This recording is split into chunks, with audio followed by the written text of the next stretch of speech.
Good morning, warriors. My name's Kerry Duval. My name's Kerry Duval. I'm mental health. I'm going to start. We're going to actually start this. We've got echo. Yep, we have got an echo. I'm going to have to restart this. My name's Kerry Duval. I'm the mental health warrior's wife. Apologies for that little mishap.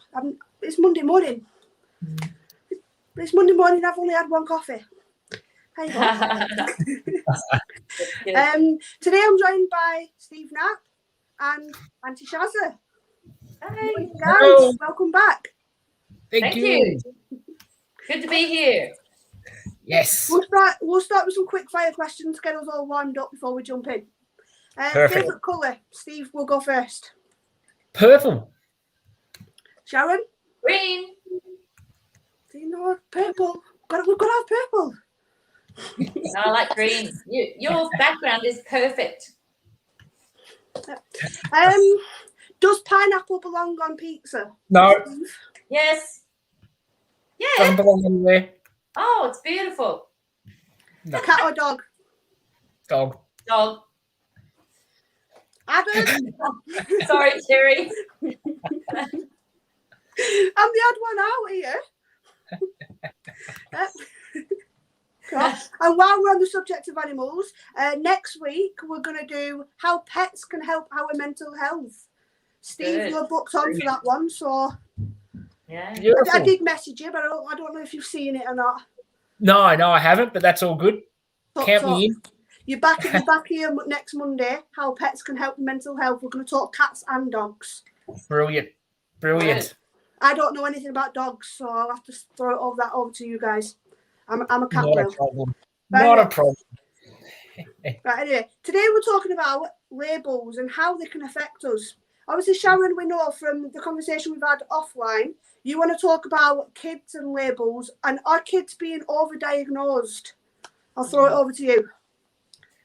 Look, I think I'd have to say that they are. I'm a teacher and a mum and a coach, and I've been watching it for a lot of years, and I definitely think there probably is overdiagnosis. And sometimes that creates a situation where people use the diagnosis as a bit of an excuse for particular behaviours or, just things that the kid is exhibiting. And that's where it becomes a little bit dangerous, it's very easy for old people to say, oh, when we grew up, we didn't have any of this, when we were growing up. There's a lot more, spectrum and all that sort of thing now, but a lot of it is diet related, lack of exercise, a lot of screen time, a lot of behaviors and aspects that kids are showing is environmental as well. So, and I think there's a lot of evidence for that. But if we do diagnose a child, so say when I'm in a school and the teachers are sitting in the staff room talking about Johnny and then Johnny's mum won't get him a diagnosis, then we're sort of saying, well, we want the diagnosis because he really is out of control or he's really struggling with a learning difficulty and we need the funding to get the teacher aid support. So it's a double-edged sword, We want the kids that have genuine circumstances to be diagnosed so that we can get the support for them. And sometimes that's even just knowing what it is so that we can learn how to deal with he or she better. And then I do think there is overdiagnosis and that can be dangerous. I had a child, little Penny up the road here, say to me recently, she was mucking up and I was asking her to settle down and get her work done and not distract other students. And she said, I've got ADHD, And I thought, oh, my God. And I wanted to say to her, oh, mate, I actually did say to her, I've got a few things too, Penny, but we still need to respect the other people in the room and get our work done, yeah? So, it was, Yeah, Lucas has got autism and just been recently has ADHD as well. And obviously a lot of his behaviours, all right, it does say, I've got autism and ADHD. Well, all right, that fair enough. But then there's thousands of other people around the world that have got the exact same thing who don't throw things and break things, Lucas. You know, we've got to stop throwing things and breaking things because it's costing mum and dad lots of money to then replace it.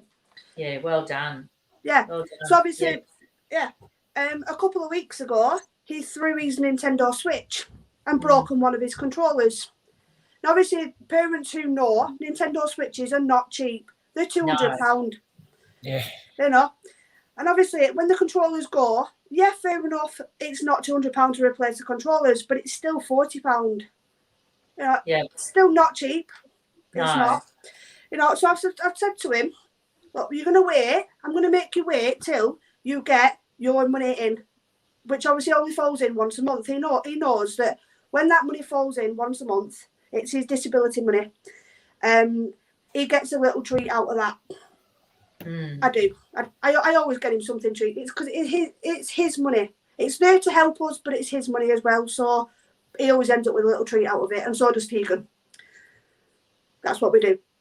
So obviously the punishment was he's gone 2 weeks with no Switch. That's his punishment. Hopefully that'll help him learn not to throw things. But then again, he smashed his telly over the weekend. So yeah. Not a chance of me replacing both tomorrow. Not a chance. No. Nope. Yeah. No, we've got uniform shopping to do. Yeah. Sorry, but you wait another week. Yeah, no, well done, super mum. That's good parenting, you know, action, consequence, and it's the natural consequence of the action. And obviously it's teaching him that, he's got those labels attached to him, but his behaviours, he can choose not to do those behaviours and choose to behave a certain way. Yeah. So, I think it falls in quite nicely what you've just been saying, Jared. Yeah. Yeah, good Steve, what are you going to say about it?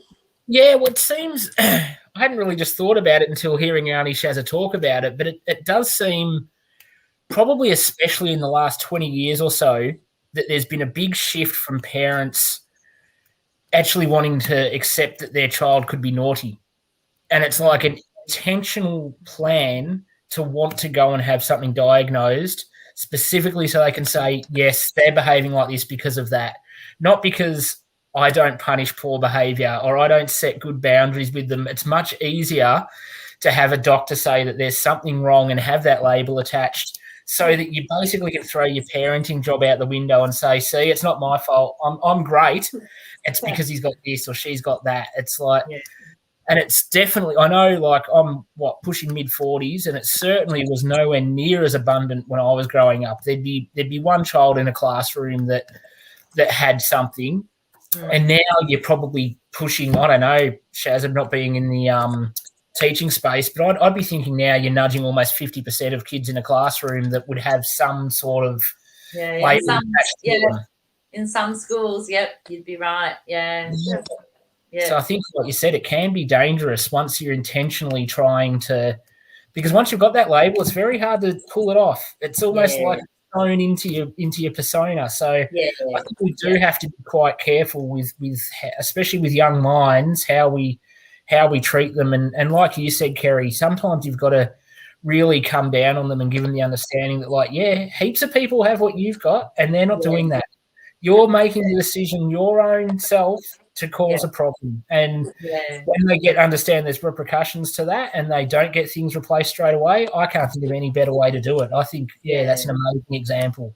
Yeah, well, obviously, I've made him wait 2 weeks and he's like, I'm missing Super Mario. Well, you threw your Switch, not me, mate. Yeah. Nothing I can do. Yeah. You know? You're gonna wait. That's perfect. And that obviously that I was stuck to the guns with it. You know? I mean, he had 2 televisions in his bedroom, one for his Xbox, one for his Switch. Yeah. He's now down to just 1 television and I'm not replacing it. Yeah. Not doing it. Yeah. You know, there's one thing I hate about the 6-week holidays, something always ends up broken. Yeah. Something always ends up broken. But this year, 2 things have ended up broken. I blame COVID. Yeah. I am. Right, you can blame it for everything. He's been unsettled for the last 12 months, 18 months, something like that. Because of obviously in school, out of school, in school, out of school. Then the 6-week holidays come and I'm like, yep, thanks. I'm blaming COVID. It's got a lot to answer for, COVID. Oh, yes. Anyway, back to labels before we go into that one. That's a whole different podcast. Adam's put a comment on for Sharon. From a teacher's perspective, teachers don't have the... What do you think about teachers not having the understanding in handling an autistic child? Are they too quick to jump on naughty child and exclusion? Yeah, that's right too. And that's where, you know, we do need a label if there's a genuine case, or not so much a label, but some sort of diagnosis, and then a support program in place. And the teachers need the training, you know, they need to understand how to deal with that child, how to connect with them differently. I love our friend J.R. Reid, who calls it divergent thinking, you know, and it's a very different way of looking at it, that it's divergent thinking. And isn't that wonderful that they can think differently to us sometimes? And although he thinks I'm on the spectrum, he said, I really think you are, Auntie Shazzy. You really are a very divergent thinker. Might be. So I said, well, I take that as a compliment. I've never been diagnosed, and I'm not sure. I think you just having a loan of me, but you know, I said, well, I'm in fine company then. But yeah, the problem is when the teachers don't understand how to work with that child, and that's where, you know, the specialist, or whether it's their speech therapist or their, you know, occupational therapist or whoever, that's where the staff get together and have a meeting, you know, on the way forward with that child. But sometimes it does come down to the teacher's personality too, and whether they're open-minded enough to work with a child who has divergent thinking. So, and I've seen some good examples and some not so great examples. Yeah. I suppose that goes even beyond just like children on the spectrum and such, doesn't it? It's that teachers, from what I can understand and gather from, I know quite a few, is that there's also, we know from being coaches that all the different styles that people can learn and understand when they're being taught something. And you don't see a teacher knowing that, or that they're having the ability to teach someone that can only understand visually, teach someone auditory, teach someone kinesthetically.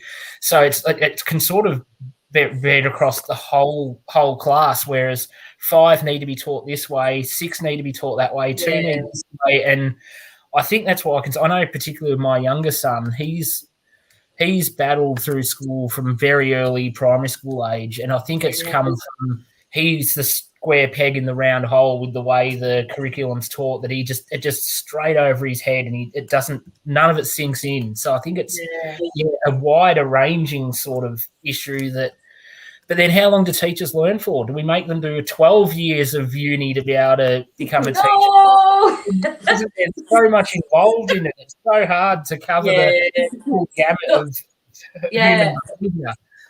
Great points. I was just thinking, teaching's very much like parenting. Like we do learn at Teachers College and in professional development, we do learn about all that stuff, learning styles but do you know what? I think in a lot of ways, I think we've got some absolutely amazing teachers out there, but in a lot of ways, you know how we parent the way we were parented sometimes. I think sometimes we teach the way we were taught, perhaps. You know, I find myself, you know, sometimes doing the, you know, sit down and be quiet thing, and then I think, did that just come out of my mouth? The same as when you hear your father or your mother come out of your mouth. You think, I can't believe I just said that, you know. So, yeah, because we're all human beings, you know, with our own failings and I think it would be an ideal world where all the teachers, you know, remember everything they learned at Teachers College about learning styles. But I think sometimes we slip into habits or, expecting poor old Johnny to sit down and be quiet and do his work when he actually needs to move, you know. And there's lots of great stuff happening in classrooms now and in education where they're providing very different styles of seating and and encouraging teachers to allow Johnny to stand up if he needs to. So and movement breaks, and there are lots of good changes happening.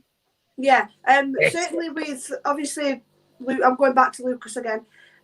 With Lucas, he has an education healthcare plan in school, and he's allowed breaks during the day. So he has a 5-minute timer to where he can flip it over, walk out the classroom, and if he wants to go up and down the corridor for 5 minutes, he's allowed to. And he's allowed to use that as frequently as he needs, and they found that a really good technique for him in school to help him refocus on the work, do the task, and then they have a brilliant award scheme at the end. So if he collects so many stickers, he gets an hour of doing whatever he wants. That means going on the PlayStation 4 in school. He can go on the PlayStation 4 in school for as a Friday treat.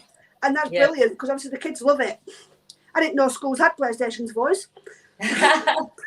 They certainly didn't when I were at school. Obviously, I'm going to come away from kids with labels now. I'm going to move on to the labels that are attached to adults. Well, adults and children, really. Mental health labels such as depression, anxiety, social anxiety, PTSD. You get the picture. I'm not going to list everything. How can those labels affect you as an adult? I'll let Steve go first again.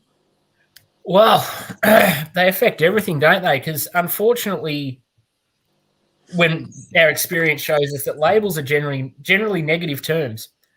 It's not often that we're labelled with greatness. It's always something derogatory that will play on your mind. And if something's repeated to you for so long, it's going to become a belief.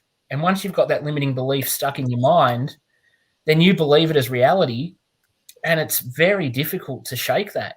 And especially around mental health, like I'm so happy the way things are changing, because I know the conversations I had around my depression when I was fighting it are very different to if I had have realised it 20 years earlier, because I wouldn't have had the conversations. Because depressed, what are you, mate? Weak?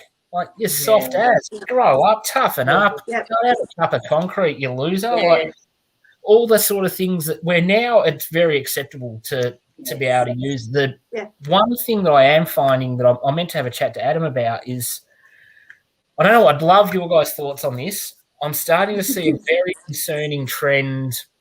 Just a basic example, Australian rules footballers are a good one, and NRL players that are pulling the mental health card the second they make a massive mistake. And because they know that now it's taboo to call, you can't say anything bad to someone that's got mental health problems. And I feel that a lot of them, if they were serious about it, they would have had an open discussion and brought it up earlier, not just, well, you know, I just went out, got smashed, drove my car and smashed 4 parked cars up the side of the road. I'm depressed.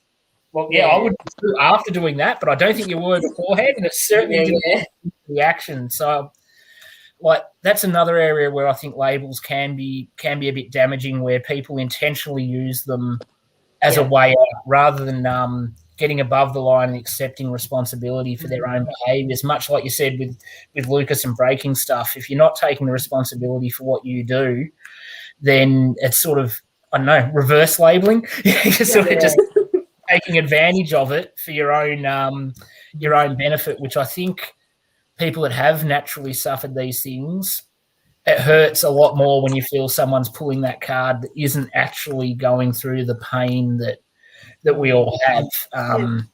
So, that's just a couple of things that have been kicking around in my old head lately. No, that's a really good point, Steve. And I think I've noticed that too with, some of the footy players. I think sometimes the machine, you know, the media machine actually milks it, you know, because he does swipe 4 cars because he's got on the drink. And maybe he has had some mental health problems. But they're very quick to jump in and say, oh, look, he's had some mental health problems, and so, you know, we need to be more understanding. Well, he's just wiped out 4 cars, mate, you know. And you know what's coming. As soon as you hear the story. Well, if it's your car, you're going to be understanding? I don't know. Probably not. Yeah. But it does help that a lot of football players are coming out and speaking about anxiety and depression. I'm really pleased to see that. And even some of them, with sexuality issues, they're coming out and expressing that, or race issues. Things are coming out into the open a lot more, which is normalizing different aspects of people. So I think that's really helpful, those discussions. Yeah. Yeah, that's it. The discussion before the event. That's where the power is, isn't it? You have that's right. discussions. Yeah. And obviously it's not just footballers. Recently in the Olympics, I can't remember the girl's name, but she's come out and said that she's had some mental health difficulties, and she's had to withdraw from the Olympics. So obviously it can affect you massively. Yes. And obviously I know that she has had a lot of support given to her because she's come out and said, I've got mental health problems. Obviously, whether she's suffered it for a long time or not, we don't know. We only know as much as she's put out. But I hope she's all right anyway. Obviously over the weekend, I've had my cousin. He was he hit rock bottom, and he put a status out on Facebook that he wanted to end his life. I think obviously it took a lot of strength to actually come out and say I need that help. But then obviously people have jumped on it straight away and gone to him and given him the help and given him that support. And I think it's absolutely brilliant that he knows that support is there within his own family. And obviously people have been pointing out there's some fantastic charities around that will help you for absolutely free. Yeah. So obviously, all credit to that, and we haven't lost him. So that's a really positive thing. We haven't lost him. He's still with us, and hopefully on the road to recovery now. So obviously, adults and labels. Obviously, there's a lot of positives that are with it as well as all the negatives and the stigma. There's a lot of positives because having that label means that you can access the help that you need. So obviously, when you go to the hospital, you can say, "Oh, I've got depression," or "I've got PTSD," and they can make certain adjustments to help you with that, help you manage your mental health. Yeah. So obviously that's the positive side. But then going back to the stigma is there is still a lot of stigma around it. Yeah. So with this is why the Warriors are here. What we do to stop the stigma around mental health. It's okay not to be okay. It's okay to ask for help. It takes a stronger person to ask for help. Exactly. Steve, I'm gonna bully you a little bit here. From a man's perspective, coming out and saying you've got mental health problems, around the stigma of it, what do you think? Well, I think, like I was saying, if I had have realised what was going on 20 years earlier, like in the early days, it would have been a different ball game. Whereas now, I feel totally comfortable talking about it. I've done quite a few lives on Facebook about my battles and what I've done and how I've changed, and the response and feedback I get is phenomenal. They are always my most viewed, commented lives. The most powerful thing you can do is be vulnerable and open without turning it into a pity party for yourself and just crying, poor me. Once you're prepared to just lay yourself totally raw and open and let people know what's going on in your world, that really opens up a healthy point of conversation, and it gives others the permission to feel comfortable to bring that issue to you as well. If you've been openly stating that, I've gone through this. If you are, I see you, I feel it, I know, and I am a safe space. I'm a confidential space. I'm only ever a message away, a phone call away. I'm always happy to talk to anybody. And all of that power has come from knowing the benefits I've found from having the open discussions, and there's no expectation of what people are going to think of me. I think that's the secret. If you're worried that saying something's going to have one person put a negative spin on it, it's probably going to hold you back and stop the 99% that are really wanting to support and listen to your story and reach out for help themselves. So I think it's imperative that if you have any issues, you just open up and talk about it, because if there are people that are going to knock you down, there's so many more that are going to lift you up and be in your corner. And that goes to everyone watching. If anyone ever wants to chat because they're struggling with something, then feel more than free to shoot any of us a message, because I know that we'd all be in your corner and be more than happy to have a chat, because we're not here to tell you anything. I was reading a book the other day, and talking about Mike Rowe that hosts Dirty Jobs, and they said, "What's like your one takeaway from your life?" And he said, "It's simple: 2 ears, 1 mouth." He goes, "The reason we do these is because we should be listening twice as much as we're speaking." So it's just sitting there and holding that space and just letting someone just pour it all out. You don't have to give advice. Like, no one has to be a trained professional to listen to someone who's struggling. You just got to be prepared to take the time to listen, feel, hold the space, and it just provides so much value and helps people so much. Beautiful. Yeah. Apologies there, my mum's just entered the room. Go away. But obviously there's lots of places that you can go to reach out to just about anybody. I mean, even here at Mental Health Warriors, we'll give you that safe space to tell your story. If you want to broadcast it live, feel free to get in touch. We'll broadcast it live, because the more people we get to come on the show and say, look, these are the faces of mental health. There's a lot of I've lost my train of thought now. There's a lot of stigma around mental health, and obviously seeing the faces of mental health and telling them stories out there helps other people step forward and get rid of that stigma. Absolutely. Yeah, I mean, we've got a couple of questions, a couple of comments, sorry, off Rob Gray. Rob, g'day, Rob. He's a mate of mine. Yeah. He's put true, so true. I'm medicated for PTSD, borderline personality disorder, depression and anxiety. Stigma sucks, but the help is there. I'm not going to read the rest of it because he swears in it.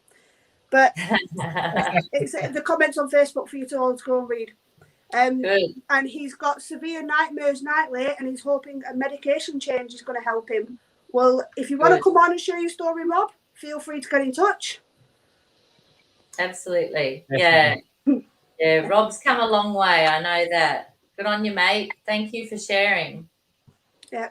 I remember when I was first studying coaching and personal development, and one of the coaches is quite a high-level coach here in Australia, Andrew Pearce, and he ran a program called Anxiety-Free Living, which, funnily enough, is AFL. I think there was just a little hint in there. But he had something like 10,000 followers at one stage on this page. And he was saying, be mindful of calling it my anxiety and having that attachment. And instead, if you can detach from the label, if, sometimes I have anxiety, or sometimes I have depression, rather than my depression and my anxiety, which was interesting. It's just a fine line, a little bit of a tweak, but I found that really interesting. That's a great reframe. Yeah. And I know the Black Dog Institute here in Australia, they talk about the black dog who sort of comes to visit every now and then, And I actually, for a while, I had a soft black dog that I used to use in my lives, and and just say it's okay for him to come in and to do his thing and to feel into it, and then he might leave again. So it's about accepting the different symptoms of anxiety or depression, I feel, and as you say, being vulnerable enough to share about it to help others. And one of the things I'm doing at the moment is saying to people, look, 5 years ago I was rock bottom, absolutely rock bottom, drinking, miserable, crying half the day, and now I'm helping others, and these are the steps that I took. So I'm teaching people those steps, how to get out anxiety and depression, which is that emoji model that you both know. But yeah, so I mean, I just did a live on it this morning on my page if anyone's interested. But we need to share that onto the Mental Health Warriors page. Yeah, I will do that, Kerry, tonight. Yeah, just how do we get out of, and it's not rocket science, it's stuff that we all know, you know, like exercise, but then you explain oh look, precious. She's on a week early. You're not supposed to be on this. Beautiful. Oh, this is Kiara. She's going to be joining me next week. Oh, she is just gorgeous. Yeah. Maybe I am a cat person after all. Yeah, she's come over and said hello, so yeah, that's fine. But the one comment in the comments, it was, I'll just find it. I love the concept of detaching from the labels. Yeah. Detaching from labels, because there's a great one. Winnie the Pooh. When it first came out, nobody knew the labels that were attached to them, and we fell in love with the characters. Thousands of kids, even millions of kids around the world, fell in love with the characters. Yeah. And then the labels have come out and have been attached to them, and we still love the characters, even with a label. Like, you can still fall in love with a person or be friends with a person, whatever relationship you have with them. So, all right, the label's there, but look past the label. Yeah. Ignore the label, like it doesn't exist. There's still people. And obviously this is one of the things like we like doing, getting more people onto the show, to show them that, the label's there, but we're people as well. Exactly. Yeah. I love that line about Eeyore where they say Eeyore was actually clinically depressed, but all his friends continued to gather around him and support him and love him and help to cheer him up, So, it's a great story. Yeah. Obviously, we'll move on to disability labels. Yeah. So things like autism and ADHD with adults this time. Wentworth Miller has just recently come out. He's got autism. Who's that, Harry? Wentworth Miller. Wentworth Miller. He was very, very good in Prison Break. It's on Netflix. Right. Yeah. I know the guy. Yeah. Just recently come out as autism, which I think is absolutely brilliant that he's come out and said that he has autism, because that's a big boost for the autism awareness, because a big character like that, a big personality like that, can shed so much light on the autism world and the fantastic work that autism charities are doing, and everybody basically is raising awareness of autism. Yeah. Great, isn't it? And it's inspirational. It shows people with autism where you can get to. Like, once you step out of that and don't use an excuse, you can become a high-paid actor, loved by millions of women around the world. Oh, yeah. There's no I'm one of those. Yeah. I'm one of those. I love it. Yeah. Terry, in the UK, is Autism Spectrum aligned with disabilities, is it? No. It's more aligned with mental health. Yeah. It's more aligned with mental health, which obviously we don't agree with, because autism, it can cause mental health, because then you start worrying about being judged for having the label autism and being perceived as you're different. You're not going to go anywhere in life because of the autism, because obviously they don't know about all these fantastic people around the world that have been very, very successful in life. Yeah. Because with their autism, some people have used their autism superpowers as help things to launch their careers into superstardom. Yeah. So it really doesn't matter if you've got autism or not. Nothing matters. I mean, that I think if you really break it down to the crux of everything, nothing matters. That's the beauty of it all. Like, we've all got some form of label attached. Yeah. Multiple labels attached. Every single human on the planet has some labels attached, and you can get dragged into them. You can be mired down by them. They can become anchors where they're just stopping you from moving forward. But once you switch that round to it doesn't matter. Yeah. I'm still me. I mean, look, I've copped this label of being this ruggedly handsome man for my whole life, and it's you poor thing. back at all. I mean, it's a tough one to shake. Like, I don't try to put it out there often, but like, when you accept it and own it and just let it go, things just work out for you. But, that's it. Seriously, just let everything go. There's so much power in it to not always be holding on to something. Because most of your labels are put on you by someone else. You have the choice whether you want to keep them attached or detach from them. So there's so much power in just letting things go and just going, I don't care.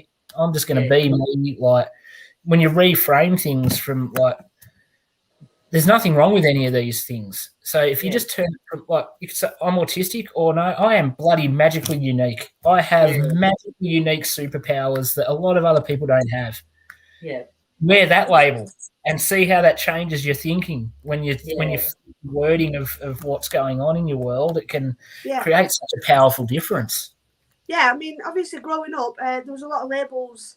I was called fat, I was called ugly, I was called a waste of space, I was called a mistake, I was told I'd never amount to anything in life, and everybody ignored me.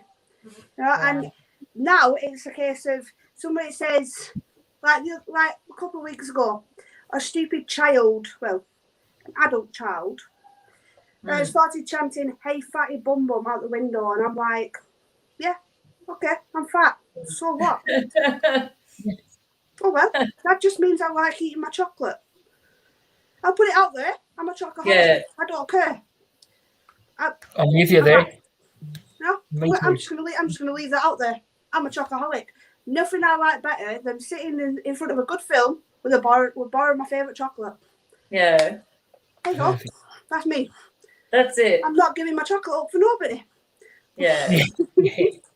There's a famous line, I think it was Winston Churchill, but don't hold me to that. I'm not sure if it was Winston or an actor, where a woman says to him, "You're drunk." And he says, "Yes, madam, and you're ugly, but I will be sober in the morning."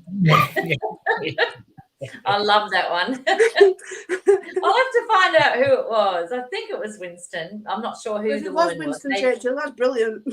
Maybe someone in Parliament or something. Yeah. And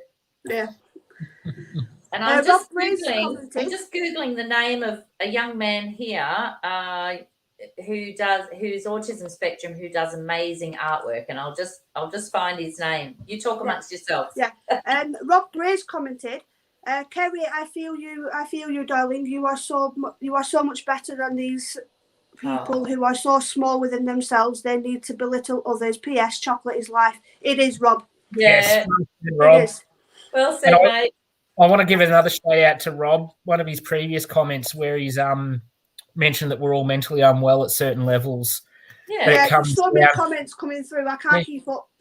Oh, and he's got that it comes down to how you treat others who may have mental difference. And here's the thing I love the most. He remembers learning sign language to befriend the only deaf student he had in primary school. Kudos to you, Rob. That is heart of gold stuff, and you're the sort of man that makes the world a better place. That's huge. Yeah, I mean, if you can learn a skill to include somebody else, that's absolutely amazing. And it just shows that you're the sort of person that is willing to do that. Yeah. You know? I mean, obviously, I've taught Lucas and Tegan Makaton for their own benefit to start with, but then it's there so that if they ever do come across somebody that's showing Makaton signs, they can then get involved with that person and be a friend with that person. And I'm hoping that skill stays with them for the rest of their life, so that if they're ever in that situation, like Rob was, they can go and be friends with them. Make the world a little bit more positive, and that's all we're trying to do. Yeah, exactly. And it's another point that Sandy's made there, where sometimes we can detach ourselves from the labels, but unfortunately not the people around us. And that's a good point. That's where you need people like all of us to be guiding and educating others around us that how you do treat people has a profound impact on them. Not everyone's going to have the learnings and the tools and the mental strength to overcome being belittled and bullied on a constant basis. So it really is the more conversations we have about this and the more inner strength we Yeah. give to other people, eventually that's going to turn around, and the person that's throwing the abuse at people's way are going to 100% be the outsider, and they won't do it for long, because what they'll cop from everyone else will be a lot more painful than the joy they get from bringing someone else down around them in the moment. Yeah. I mean, obviously, well, from what I've noticed, all the people that were doing the bullying in school are now all single parents, you know, who haven't got a life, and it's like, personally, I think that's life throwing karma at you right now. You've lost your circle of friends and you're on your own. You know, that circle around you, you know, of people being scared of you, being scared to stand up for you, just isn't there anymore. You're now on your own. Yeah. You know, that's karma. And obviously with me, it's I was one of these that I hated going to school, because I knew as soon as I entered the schoolyard, that's when the bullies were going to strike. I hated school. I've come out of school and then thrown all the negative out of my life and pulled all the positive in, and I've got a smashing life now. There's no negatives. No, that's great, Terry. Well nobody done. can throw anything negative to me anymore. I've heard it all. I hit rock bottom because of it, but I stood back up, put a smile on my face, and cracked on. Well done. Go you. Yeah. I found the name of that young fellow. If anybody's interested in a very successful story about autism, his name's Tim Sharp. He's Australian, and he does felt pen drawings on great big pieces of canvas or paper, and they take him hours and hours to do. And his mother, Judy, apparently has to stand and watch or sit and watch. And I think she says she's not even allowed to do the ironing or anything. But she was told when she took him to the pediatrician when he was 3 years old that you may as well put him in a home. He will never function well. He will never say, I love you, and, you know, all of that. And she tells the story about how she fought the system. And now he and she have got an empire selling his artwork, which is very, very clever. One of them that springs to mind is a picture of Barbies, you know, Barbie dolls. And he's got this character called Laserbeak Man, which he came up with when he was a child. So it's a superhero. And Laserbeak Man is turning the sausages on the barbecue, and then there's all these Barbies, and it's just called Barbie Q. So they're all kind of plays on words. They're very, very clever.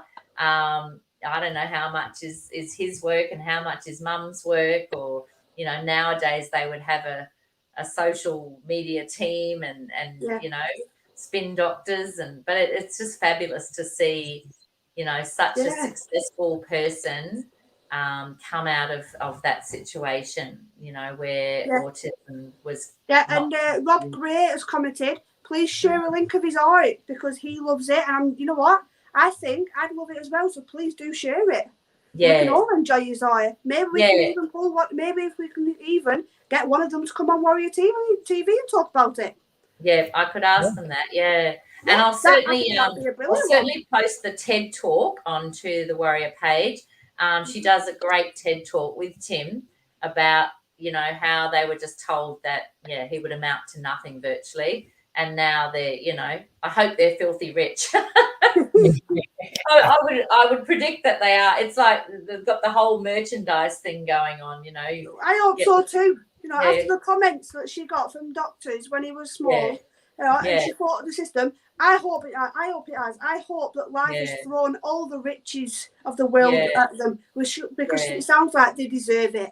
Yeah, they're amazing people, and he actually went to schools, so that's why I know so much of their story. And then I went to one of his shows where, you know, his artwork was there, and I've been following them for years, and it's just a very good example of, you know, never say no, never say never.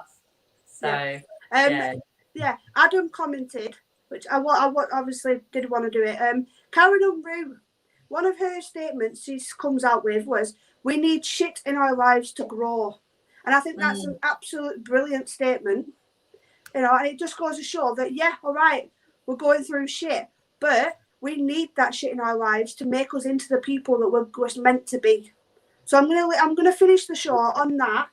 We need shit in our lives to grow. Just remember that. If anybody wants to come onto the show, Rob Gray, please give us a message. We can schedule you a podcast. We'd love to have you on.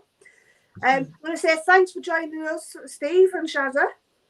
Thank you. You've been wonderful guests. I'm going to apologise for Kerry Bay because she got called out unexpectedly this morning, so obviously she's off doing that. And Karen Unruh was supposed to join us today, but she's not well. So we're going to send her lots of positive vibes and wish her well. And as soon as she's better, we're going to bring her back onto the show. Please join Adam with J.R. Reid, our disability warrior, tonight at 8:00. They are interviewing Julia Cora, and she's a disability campaigner. So that's tonight at 8:00 on Warrior TV. I hope you all have a wonderful day. See you later. Thanks, Kerry. Bye. Bye. Bye. Bye.